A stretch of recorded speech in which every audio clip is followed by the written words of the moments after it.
muda yang kita memiliki banyak waktu, kita memiliki banyak kekuatan, kita memiliki daya yang masih bisa dimaksimalkan, maka gunakanlah hari ini untuk kemudian menimba ilmu, untuk kemudian menjadi generasi hebat di kemudian hari.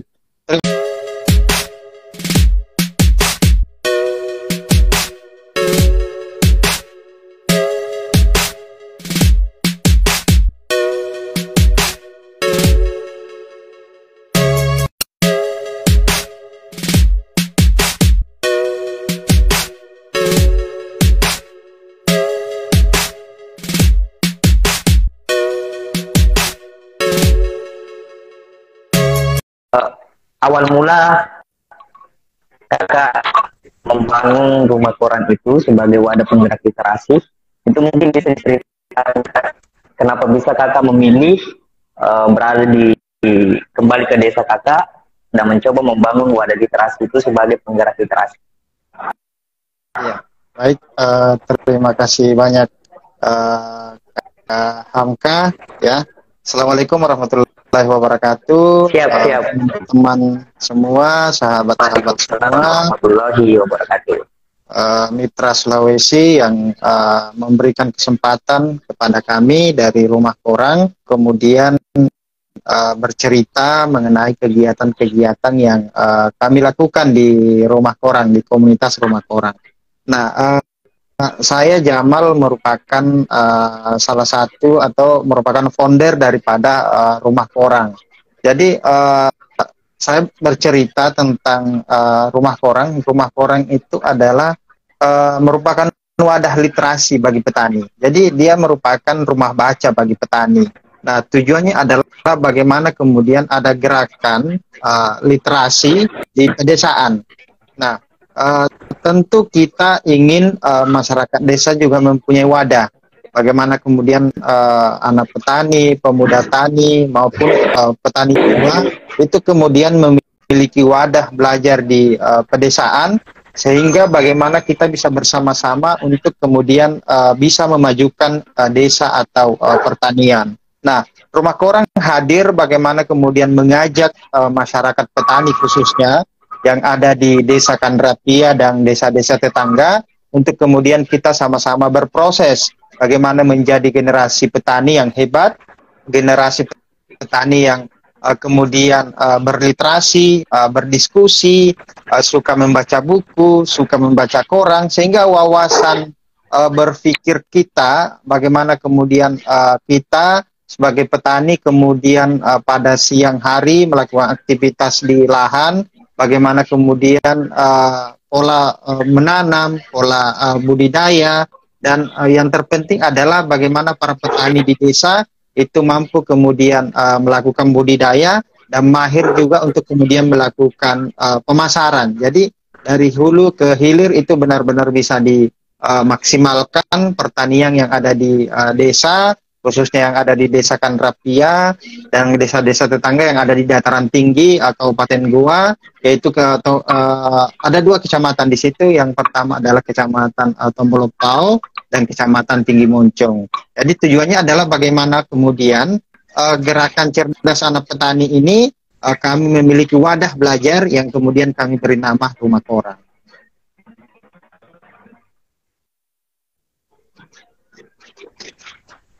Seperti itu dia, Kak Hamka. Jadi oke Kak. Jadi Rumah Koran ini Kak adalah wadah tempat nongkrongnya teman-teman petani terkait permasalahan yang ada di dunia pertanian. Nah, selain itu Kak, apakah ada memang di Rumah Koran ini selain menjadi wadah nongkrong para petani, apakah memang ada juga kegiatan-kegiatan lain yang dilakukan Rumah Koran yang sifatnya membangun indeks literasi masyarakat di luar dari indeks literasi masyarakat petani? Ya, jadi awal mulanya itu kan bagaimana kemudian hadir wadah. Tujuan utamanya adalah bagaimana masyarakat lokal kemudian memiliki wadah tersebut. Tetapi seiring berjalannya waktu, ternyata Rumah Koran ini kemudian juga dilirik maupun dijadikan sebagai tempat untuk kemudian melakukan studi pertanian, studi lapang. Jadi secara peserta didik atau yang belajar di rumah koran itu bukan hanya sekedar masyarakat lokal, tetapi dari luar desa, dari luar kabupaten maupun provinsi juga menjadikan rumah koran ini sebagai tempat di mana kita sama-sama untuk kemudian melakukan penelitian, untuk kemudian sama-sama mengkaji pertanian agar benar-benar maksimal, agar benar-benar bisa maju, mulai dari budidaya hingga ke pemasaran. Nah, kegiatan-kegiatan literasi kemudian adalah kami melihat. Jadi gerakan literasi di sini adalah kami melihat bahwa ada potensi pertanian, potensi yang ada di Desa Kandrapia yang kemudian harus benar-benar kita garap secara bersama-sama agar benar-benar bisa maksimal dan para petani ini bisa kemudian sejahtera.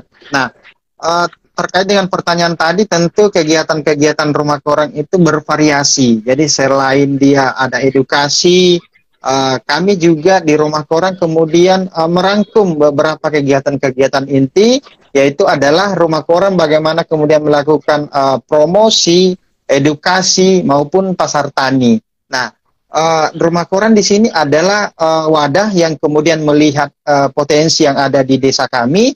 Tentu rumah koran juga memiliki tugas adalah bagaimana kemudian mempost kegiatan-kegiatan pertanian yang ada di desa. Nah, rumah koran hadir bagaimana memperlihatkan kepada dunia luar bahwa kami memiliki potensi, sehingga dalam keseharian kami, sehingga dalam kegiatan-kegiatan rumah koran adalah bagaimana kemudian mengambil gambar, bagaimana kemudian memposting kegiatan-kegiatan masyarakat petani yang ada di Desa Kandrapia maupun desa-desa tetangga, adalah agar dunia luar tahu bahwa ternyata di Kandrapia ini memiliki potensi penghasil sayur yang sangat luar biasa. Nah, gerakan promosi, edukasi, literasi, dan pasar tani tentu ini adalah kegiatan-kegiatan inti yang kemudian rumah koran lahirkan. Nah, kegiatan-kegiatan selanjutnya selain ini kami juga memiliki program-program lain seperti bagaimana kemudian lahir program petani organik, petani berbagi, sehingga kegiatan-kegiatan betul-betul bisa bervariasi. Salah satunya adalah kegiatan berbagi sayur. Nah, kami memiliki juga petani yang dermawan.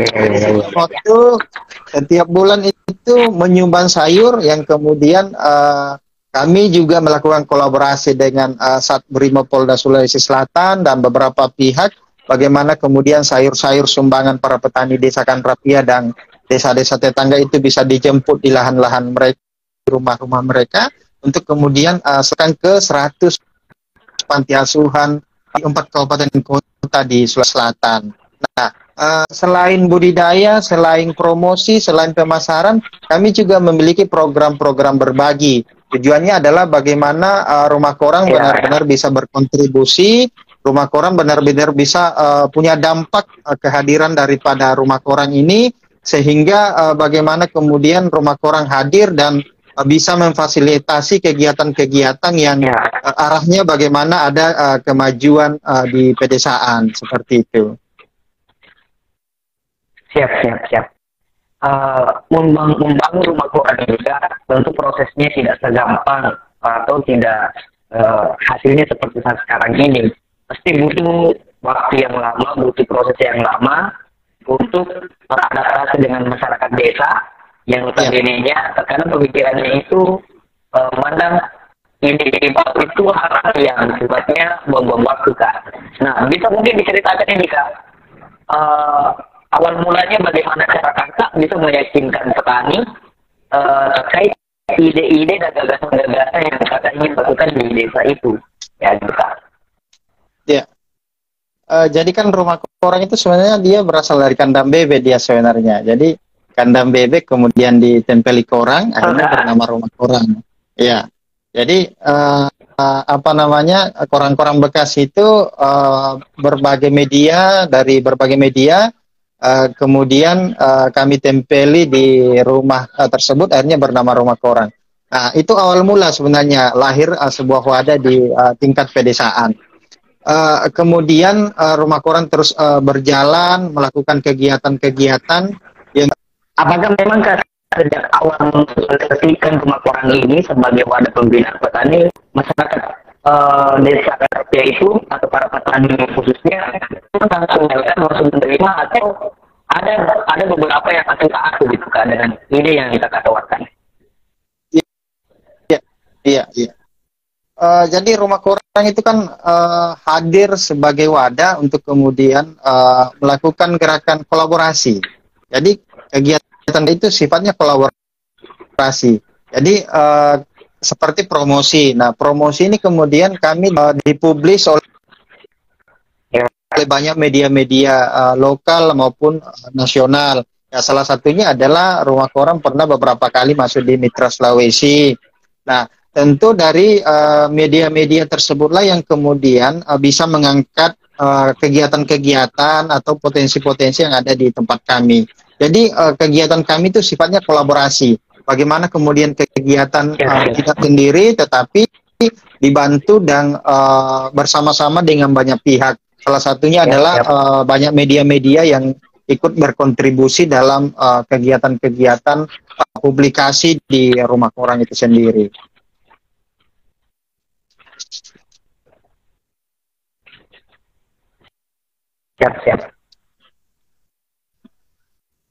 Siap. Kalau boleh tahu Kak, produk-produk hasil pertanian dari para petani di desa Kanrapia itu apa saja Kak? Di Kanrapia itu memiliki beberapa jenis komoditi unggulan masyarakat petani seperti kentang, kol, sawi, daun bawang, daun seledri, tomat, dan ada beberapa jenis sayuran yang kemudian menjadi komoditi andalan yang kemudian dibudidaya oleh petani-petani yang ada di Kanrapia ini. Hasil penjualan produk pertanian dari petani-petani desa Kanrapia itu sejauh ini sudah di daerah manakah beredar Kak? Apakah sudah ada beredar di Pulau Jawa, Kalimantan, ataukah hanya sebatas masih peredarannya di Pulau Sulawesi? Iya. Jadi kalau kita berbicara segmen pasar yang dipasarkan oleh banyak kemudian pedagang-pedagang yang memasarkan hasil tani yang ada di Desa Kanrapia, pertama itu segmen pasarnya itu ada di Kota Makassar itu sendiri, jadi Kota Makassar dan sekitarnya. Yang kedua itu ada di luar pulau. Nah, di luar pulau itu dia sudah tembus sampai ke Samarinda, Kalimantan, Morowali. Jadi sudah ada beberapa provinsi yang kemudian sayur-sayur ini bisa tembus sampai ke sana. Nah, berbicara segmen pasar itu kami ada 3 sebenarnya. Jadi konsep yang coba dibangun oleh rumah koran melalui pasar tani atau petani. Yang pertama itu segmen pasar secara lokal yaitu Kota Makassar dan sekitarnya. Di luar pulau, kemudian nanti ke depan tentu kita ingin ada pemasaran yang sifatnya ekspor. Jadi ada 3 segmen pasar yang coba kita bangun. Ya. Tapi kalau untuk saat ini pasarnya sudah secara lokal, bisa dikatakan kami dari Desa Kanrapia dan desa-desa sekitarnya itu merupakan salah satu pemasok sayuran terbesar juga di Sulawesi Selatan. Kemudian pasar yang kedua adalah di luar pulau, gitu, iya. Ini yang menarik Kak, secara latar belakang pendidikan, Kakak ini bukan dari akademisi yang menggeluti memang hal-hal yang berbau pertanian. Gimana ceritanya Kak bahwa dari akademisi pendidikan kok mau mempedulikan gitu nasib-nasib petani di desanya Kakak sendiri? Ya, jadi kan saya sendiri kan merupakan anak petani, kemudian lahir di lingkungan pertanian, besar di lingkungan pertanian, keluarga adalah petani. Tentu berbicara latar belakang pendidikan itu tidak jadi persoalan sebenarnya. Apalagi kan di dunia pertanian kita juga ya butuh namanya pendidikan. Kemudian di dunia pertanian tentu kita juga harus mengenyam harus melanjutkan pendidikan kita di dunia pendidikan formal agar bagaimana kemudian kita ke depan itu bisa kembali ke desa. kembali bagaimana kemudian membangun desa kita, mengembangkan desa kita, membaca potensi-potensi yang ada di desa kita. Jadi sebenarnya kalau berbicara latar pendidikan sih apa namanya karena kita belajarnya otodidak di pertanian itu kan setiap hari kita berbaur dengan petani, berada di lingkungan pertanian, tentu itu dengan mudahnya kita bisa mengetahui ilmu-ilmu pertanian seperti itu. Berarti tanggung jawab akademik setelah mereka selesai di jenjang pendidikan tinggi itu harus kembali ke tengah masyarakat dan mengabdi kayak itu kata kunci yang bisa saya ambil kesimpulan. Iya, jadi kan seperti ini konsepnya. Jadi petani harus berpendidikan. Itu konsep yang coba kita bangun di rumah koran. Nah, setelah kemudian kita merantau di Makassar, mencari ilmu, kuliah, tentu tugas utama juga adalah bagaimana kita bisa berbakti untuk kampung halaman kita. Kita membuat satu kegiatan, membuat satu wadah, bagaimana kemudian kita bisa mampu berkontribusi. Jadi kita sebagai petani tentu harus produktif. Jadi petani muda khususnya tentu kita harus produktif. Jadi sebagai pemuda kita memiliki energi, kita memiliki kekuatan yang sangat luar biasa, kita memiliki waktu, kita memiliki kesempatan untuk berpendidikan. Nah, bagaimana kemudian waktu dan kesempatan tersebut kita gunakan sebaik-baiknya sehingga ke depan kita bisa menjadi generasi yang bisa membuat gerakan-gerakan yang bisa merubahlah dunia pertanian yang awalnya dikira kumuh, yang awalnya dikira tidak menjanjikan. Nah, kita di sini kemudian bagaimana sebagai generasi muda, sebagai petani milenial tentu harus menunjukkan bahwa di pertanian itu sangat luar biasa, kembali ke kampung, mengembangkan potensi-potensi pertanian di desa, tentu itu adalah langkah yang kemudian bisa membawa satu kepastian bahwa desa kita bisa maju. Ya, siap. Rumah koran sendiri, Kak, sudah berapa tahun sejak berdirinya? Rumah koran itu sebenarnya dia aktif kembali itu dia 2014. Jadi awalnya itu sudah ada wadah tapi bukan rumah koran namanya. Nah, di 2014 itu saya selesai kuliah, kemudian kembali ke kampung, kemudian mendirikan satu wadah untuk petani, ya akhirnya bernama Rumah Koran. Jadi dia 2014 sudah berdiri. Dan alhamdulillah sampai hari ini tetap eksis, tetap melakukan kegiatan-kegiatan sosial, dan bagaimana kegiatan-kegiatan sosial itu bisa betul-betul berdampak kepada penerima-penerima manfaat yang bisa merasakan dari program-program yang coba kita lahirkan. Rumah koran ini memang ada sistem rekrutmen keanggotaan atau sifatnya hanya bentuk sosialisasi dan edukasi, Kak? Dia kan bagaimana ada edukasi dan kolaborasi. Jadi kita bersama-sama dengan banyak relawan untuk kemudian bersama-sama melakukan kegiatan-kegiatan. Contoh misalnya di program Sedekah Sayur. Nah, di program Sedekah Sayur itu kita memiliki relawan dari berbagai daerah di Sulawesi Selatan yang kemudian bersama-sama dengan kita mengumpulkan sayur di kampung, kemudian bersama-sama mengantarkan ke panti-panti asuhan yang ada di 4 kabupaten kota di Sulawesi Selatan. Karena target kita adalah berbagi sayur ke 100 panti asuhan di Sulawesi Selatan. Dengan sayuran yang sudah mampu terkumpul dan terdistribusi itu lebih 100 ton sayuran yang sudah mampu dikumpulkan dan didistribusikan di banyak tempat. Itu dalam jangka waktu berapa lama, Kak? Apakah 1 tahun, 1 bulan? Dalam jangka waktu itu selama COVID. Jadi awal COVID kami sudah melakukan kegiatan program Sedekah Sayur. Kemudian hingga hari ini kami terus melakukan kegiatan-kegiatan berbagi itu.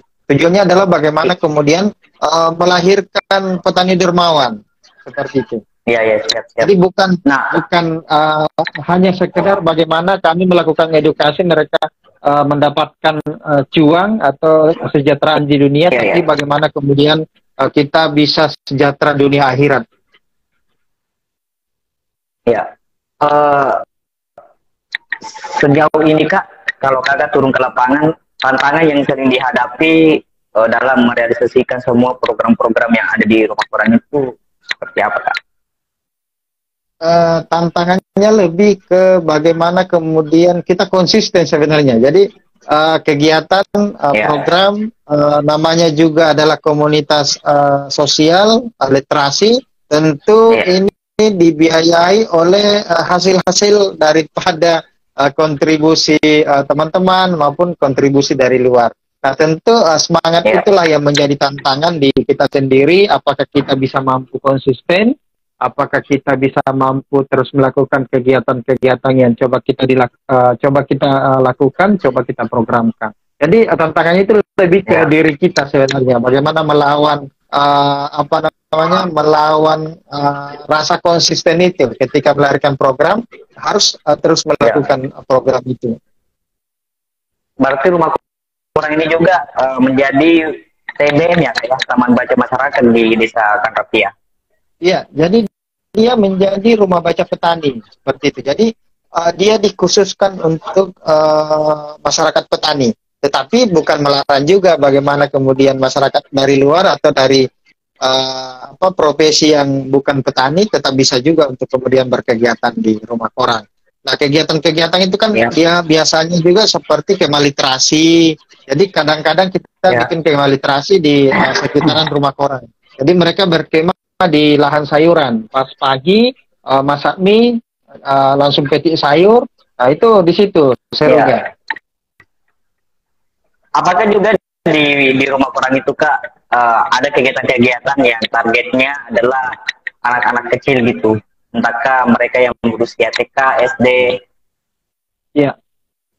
Jadi peserta didik itu kan dibagi menjadi 3 bagian. Pertama itu anak petani, yang kedua itu pemuda tani maupun petani tua. Nah, kategori yang tadi itu seperti anak TK, anak SD, itu ada bagaimana kemudian gerakan literasi mengenal huruf itu ada di rumah koran. Mengenal huruf itu seperti huruf hijaiyah, huruf abjad, jadi semuanya di situ. Nah, rumah koran itu kan ketika mereka hadir di situ, mereka melihat banyak huruf dari berita-berita yang diseleksi kemudian ditempel di rumah koran. Jadi sehingga mereka mulai mengenal huruf, mengeja. Kemudian kita juga berikan tugas, selain mereka mengeja, membaca, mereka juga mulai menulis dari satu kata, satu paragraf, mereka mulai menulis di situ. Kemudian kami kaitkan dengan kegiatan lingkungan. Jadi setelah mereka baca koran di rumah koran, menulis yang mereka baca, kemudian kita ke sungai. Jadi kegiatan lingkungannya dapat di situ. Jadi membacanya dapat, kemudian kegiatan lingkungan itu kadang-kadang kami bersih-bersih sungai, baca buku di sungai, mengenal jenis-jenis tumbuhan-tumbuhan di sungai. Itu kegiatan-kegiatan kita. Jadi kegiatan literasi lingkungannya juga dapat di situ. Dan akhirnya alhamdulillah di tahun 2022 akhirnya kami menjadi Kampung Iklim Lestari oleh Kementerian Lingkungan Hidup. Alhamdulillah, Kak. Berarti teman-teman yang ada di rumah koran itu juga punya binaan yang targetnya adalah anak-anak kecil, kayak seperti tadi itu kegiatan-kegiatannya mengajarkan mereka membaca, kemudian menerapkan kepedulian terhadap lingkungan sekitar. Jadi di pilar pendidikan itu kami memiliki TK. Jadi kami bersama dengan kepala sekolahnya, guru-gurunya itu ada anak-anak TK dari anak-anak petani yang kemudian sekolah di situ. Nah, dengan bersama TK taman kanak-kanak jadi itu di pilar pendidikannya di situ. Bagaimana kita konsentrasi juga bagaimana anak-anak petani itu memiliki wadah lah, bisa dikatakan wadah juga untuk belajar secara formal di taman kanak-kanak itu. Kami mencoba bagaimana perlahan dan pasti kita kemudian bagaimana fasilitas di TK itu bisa mulai dibangun. Nah, di tahun lalu 2002 itu kami membangun WC di situ. Jadi toilet umum kami bangunkan dia di situ dengan menjadi kampung bersastra di di Desa Kanrapia ini. Akhirnya kami dibangunkan. Jadi gerakan kolaborasinya kami menjadi binaan desa binaan menjadi kampung bersastra. Akhirnya di pilar Siap, pendidikan siap. kami membangun WC, dan di pilar-pilar yang lain juga kami mencoba membuat kegiatan-kegiatan yang sifatnya bisa bermanfaat untuk masyarakat. Siap, siap. Sekolah-sekolah yang ada di Desa Tandrapia itu Kak, apakah dia ada dari jenjang pendidikan sekolah dasar, sekolah menengah pertama dan sekolah menengah atas, atau hanya jenjang pendidikan TK saja Kak di Desa Tandrapia? Jadi pendidikan formal ada semua sebenarnya. Jadi mulai dari TK, SD, SMP, SMA sudah ada semua. Tinggal bagaimana motivasi ini terus bisa dilakukan agar benar-benar generasi-generasi petani ini bisa terus punya semangat untuk kemudian melanjutkan pendidikan mereka menjadi generasi yang berpendidikan. Siap, siap, siap.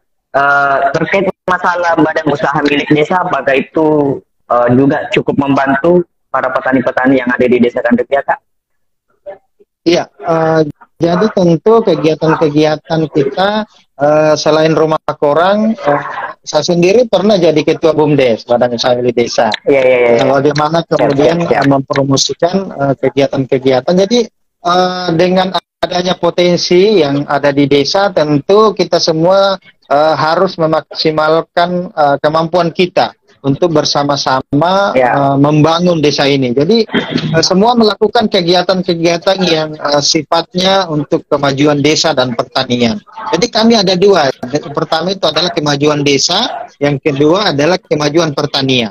Jadi tugas utama dari Rumah Korang itu memajukan dua unsur itu, unsur di pedesaan kemudian di pertanian.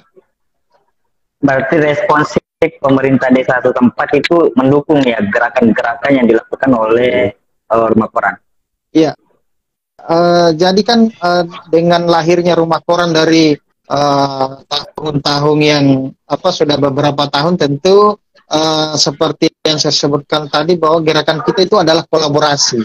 Jadi kami hadirkan satu wadah, kemudian bersama-sama dengan banyak pihak. Salah satunya adalah bersama dengan pemerintah daerah untuk kemudian bersama-sama membuat kegiatan yang memang benar-benar bagaimana ada kemajuan dan bagaimana ada kebermanfaatan dari kegiatan-kegiatan yang coba kami lakukan. Tetapi namanya juga komunitas, namanya juga sebuah gerakan, sebuah organisasi tentu memiliki juga banyak kekurangan-kekurangan, tetapi kami bagaimana kemudian setidaknya bisa berkontribusi lah, khususnya kepada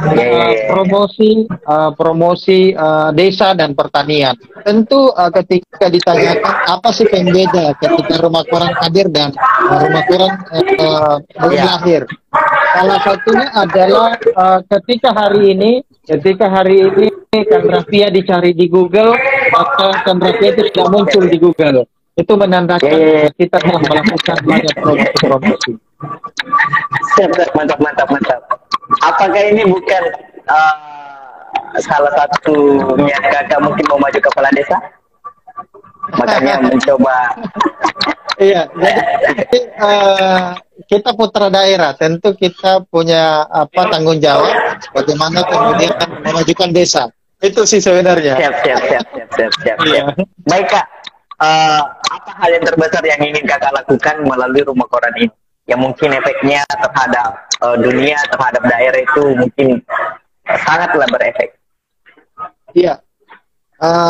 Salah satunya yang seperti saya sebutkan. Jadi pengaruh yang kemudian dari kegiatan-kegiatan yang coba kami lakukan, dan tentu hari ini dan tentu ke depan pengaruhnya itu harus betul-betul punya dampak. Salah satunya pengaruhnya ketika era hari ini adalah era teknologi, Tandrapia dicari di Google, dia sudah muncul. Nah, itu adalah salah satu pembeda yang kemudian telah mampu melahirkan sebuah kegiatan-kegiatan yang akhirnya dia mampu tampil di dunia nyata maupun dunia yang digital, serba digital pada hari ini.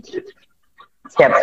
Apakah ada terobosan-terobosan baru nantinya yang akan dilakukan oleh Rumah Korang selain 3 program utama tadi itu, Kak? terobosannya tentu masuk di pasar. Kami tentu di segmen pasar itu selain lokal maupun di luar pulau, kami ingin mempelajari proses pemasaran yang sifatnya bisa ekspor. Siap.